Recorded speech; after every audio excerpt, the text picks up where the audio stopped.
Assalamualaikum warahmatullahi wabarakatuh. Perkenalkan, nama saya Muhammad Fahrul Roji. Di sini saya akan menyampaikan beberapa pesan-pesan yang bertemakan berakhlakul karimah, mencontohkan akhlak Nabi Muhammad SAW di era yang modern saat ini.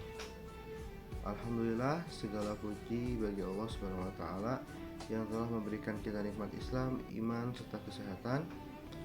Salawat serta salam mari kita curah limpahkan kepada junjungan kita Nabi Muhammad SAW, kepada keluarganya, sahabatnya, hingga kita umatnya di akhir zaman.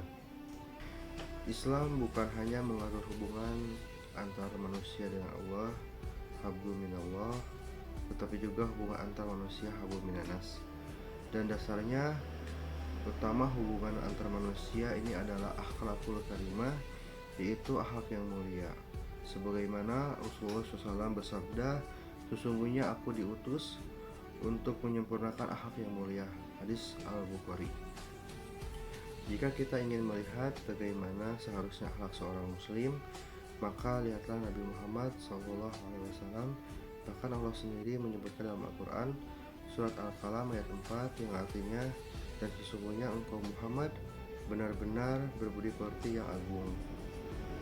Nabi Muhammad digagas sebagai sosok yang jujur, al-amin, bahkan sejak sebelum kenabian, sabar dan penyayang bahkan terhadap musuh-musuhnya, pemaaf seperti ketika menaklukkan Makkah, beliau memaafkan orang-orang yang dulu menyakitinya, rendah hati walaupun beliau memimpin umat, beliau tidak pernah menyombongkan diri. Apakah masih banyak yang mencerminkan akhlak Nabi? Di jalan kita temui banyak yang berkata kasar dan saling mencaci, mengambil hak orang lain tanpa malu, menipu dan berbuat curang demi keuntungan pribadi.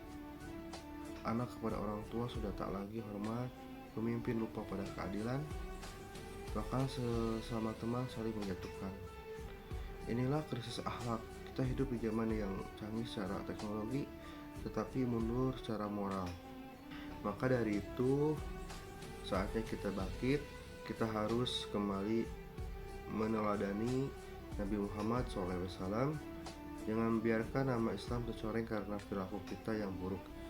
Mulailah dari diri sendiri, bersikap jujur dalam hal sekecil apapun, menjaga lisan dari ghibah dan fitnah, menghormati orang tua dan guru, sopan santun kepada siapapun, dan terus tanamkan dalam hati bahwa akhlak mulia bukan hanya untuk dihargai manusia, tapi sebagai bukti cinta kita kepada Rasulullah SAW, mana dalam suatu hadis menyatakan, yaitu hadis Tirmidzi, orang yang paling dekat denganku di hari kiamat adalah yang paling baik akhlaknya.